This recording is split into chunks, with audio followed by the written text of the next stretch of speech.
Minha amiga e meu amigo, vamos fazer uma análise rápida. Aconteceu no dia de hoje, nesta manhã do dia 25 de março, a leitura da denúncia contra o presidente Bolsonaro sobre a ridícula e falsa acusação de tentativa de golpe. Todos sabemos que todo esse procedimento não passa de uma farsa com o claro objetivo de tirar o presidente do jogo. Algumas coisas que aconteceram nos chamaram a atenção. A mais importante delas no dia de hoje foi a aparição do presidente Bolsonaro no Supremo Tribunal Federal para acompanhar de perto a farsa, ou seja, o julgamento. Se aceita ou não aceita a denúncia. Bolsonaro, ao contrário de que muitos acreditavam, pois achavam que ele não ia se fazer presente, chegou de surpresa, sentou em frente aos ministros algozes que vão analisar e certamente vão aceitar a denúncia fraca, patética da Procuradoria-Geral da República. Sentou ali em frente, olhando o tempo todo para os ministros. Alexandre Moraes, na condição de relator, lendo a peça, o relatório, toda vez que ele tinha a oportunidade de levantar a cabeça, olhava para o lado oposto, ou seja, não teve a coragem de olhar no olho de Bolsonaro. E Bolsonaro estava o tempo todo fixado, olhando dentro do olho dele. Mas fugir da realidade, não olhar no olho, é tipo de pessoas que não têm muita condição moral, não têm coragem. Age às sombras, age nas sombras, age nos porões, age nas escuras. Ou seja, o ponto forte desse julgamento hoje foi a aparição de Bolsonaro, de cabeça erguida, olhando para frente, para o alto, com a coluna ereta. É assim que um grande líder faz. O outro fato que nos chamou a atenção foi que o desembargador aposentado, Sebastião Coelho, advogado do Felipe Martins, interessado nesse julgamento, tentou adentrar ao recinto para acompanhar o julgamento, haja visto que, embora o cliente dele não estivesse na pauta de hoje, esse julgamento lhe interessava. Estranhamente, os seguranças do Supremo Tribunal Federal impediram a entrada do advogado Sebastião Barbosa no interior do Supremo Tribunal Federal, sendo que tinha lugares vagos e aos montes, e tinha algumas pessoas de segmento organizado da sociedade participando do evento. Olha ao ponto que chegou. Então, o desembargador, o advogado, Sebastião Coelho, resolveu gravar um vídeo dele, relatando o fato. E o segurança, então, por certo, a mando do presidente daquela corte, o detiveram e autuaram por desacato à autoridade. Logo em seguida, o liberaram. Mas ditadura é isso. Se não tiver absurdo, se não tiver prisão, se não tiver coação, se não tiver proibição, se não tiver atitudes reprováveis à revelia da democracia, não é ditadura. Então, o que a gente está vendo é o regime exercendo com afinco o seu papel. O outro fato que chamou a atenção foi que parlamentares detentores de mandatos, senadores, deputados federais da oposição, foram impedidos de adentrar ao Supremo Tribunal Federal para acompanhar o julgamento. Isso jamais aconteceu. De parlamentares, no exercício do mandato, ser barrado de entrar na sede de um outro poder. Isso é aquilo que eu falei no tópico anterior, coisa da ditadura. A TV Justiça, que transmitia todos os trabalhos do julgamento, da leitura, os trabalhos ali dos ministros e a defesa do advogado, recebeu uma enxurrada de críticas. O canal da TV Justiça recebeu uma enxurrada de críticas. E de uma forma desprovida de coragem, de ausência de coragem, para não falar excesso de covardia, a direção da TV Justiça, que transmitiu os trabalhos, desativou a parte dos comentários. Por aí você vê que a população não está aceitando esses arroubos autoritários e vê esse julgamento como uma farsa, para não dizer palhaçada. Tem a questão dos advogados. Os advogados foram brilhantes, brilhantes. Embora não precisasse ser brilhantes para fazer a defesa do Bolsonaro e os demais acusados, porque a peça da Procuradoria-Geral é tão pobre, é tão inconsequente e irresponsável, que até uma criancinha de 5 aninhos de idade poderia fazer essa defesa. Haja vista que ela não para em pé, não se sustenta, ou seja, a acusação da PGR. Mas estava lá o Procurador-Geral da República, Paulo Gonet, também conhecido como Cocada, fazendo a sua sustentação sem convencer nada e a ninguém. Mas também nem precisa, né? Não precisa a Procuradoria ou os advogados de defesa dos acusados fazer uma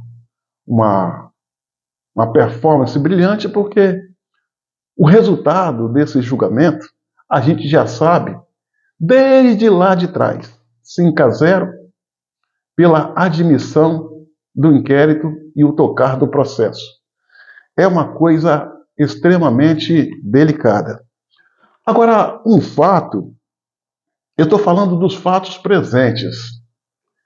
Ninguém parou para observar na questão ausente. Uma questão que me chamou muito, mas muita atenção. Senhoras e senhores, vamos pensar, porque pensar não dói.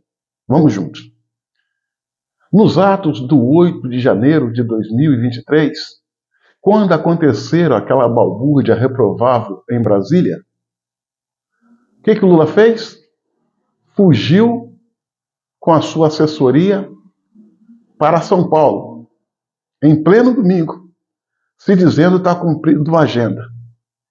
E só voltou no início da noite, depois do fato. Pois bem, hoje, 25 de março, dia do julgamento da peça que trata da farsa do golpe envolvendo o presidente Bolsonaro, o que Lula fez? O mesmo que em 2023, o mesmo que no 8 de janeiro, fugiu. Dessa vez, ele fugiu, não foi para um estado brasileiro, fugiu para o Japão. Estranho, né?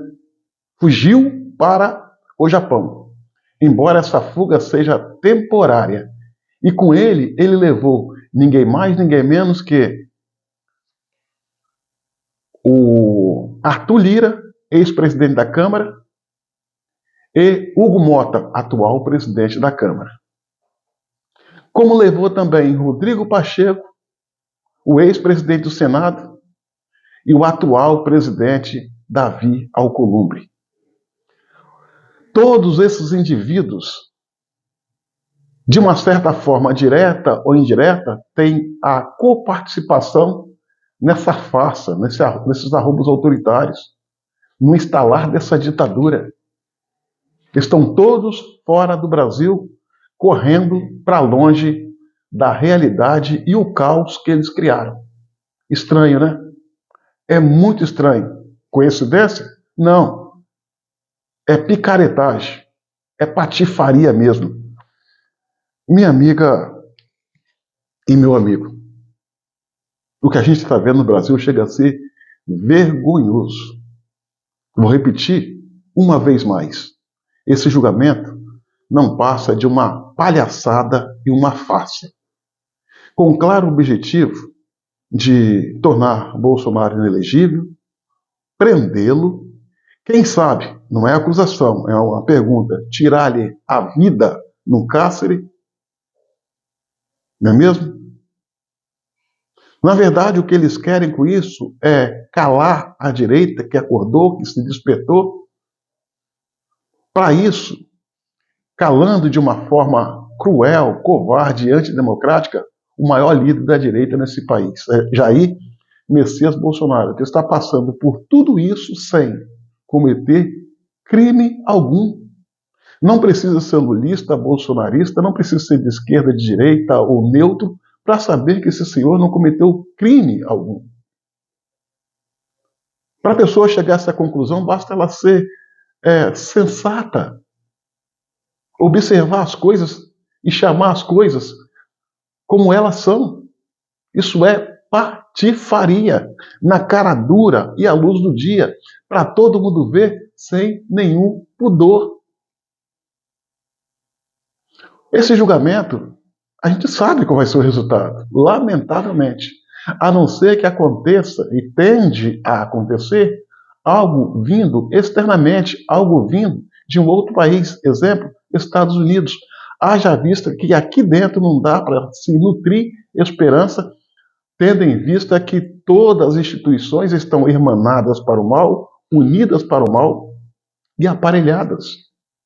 E a OAB, imprensa, Procuradoria-Geral da República, Polícia Federal, Forças Armadas, Poder Legislativo, Executivo, ou seja, estão todos no mesmo balaio para promover a maldade, para calar o povo e fazer valer os interesses do sistema, que não é os interesses da nação. Vamos esperar, senhoras e senhores. E isso é muito possível.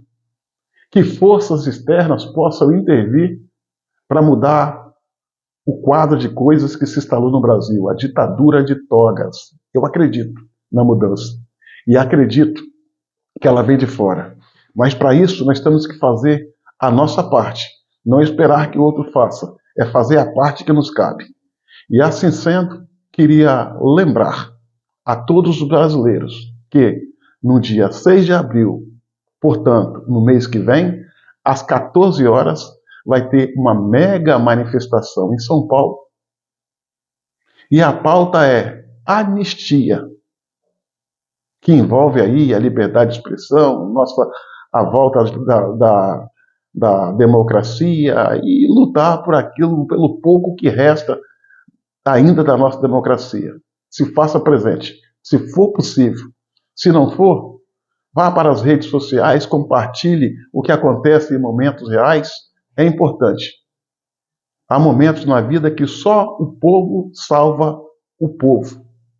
Vamos contar sim com a ajuda externa, mas lembre-se, essa luta é nossa. Nós não chegamos até aqui para desistir. Desistência não é uma opção. Estão dobrando a aposta, o sistema está dobrando a aposta, está aumentando a sua carga de maldades, mas é assim mesmo. Toda ditadura, quando está no começo do seu fim, ela entra em desespero, enfia os pés pelas mãos e revela a sua verdadeira face. O povo brasileiro vai sair vencedor, mas depende que cada um de nós façamos a nossa parte. Para a reflexão. Uma lâmpada, quando está próxima de queimar, ela brilha mais forte. Assim é a ditadura de toga. Está brilhando para apagar de vez. E vai apagar.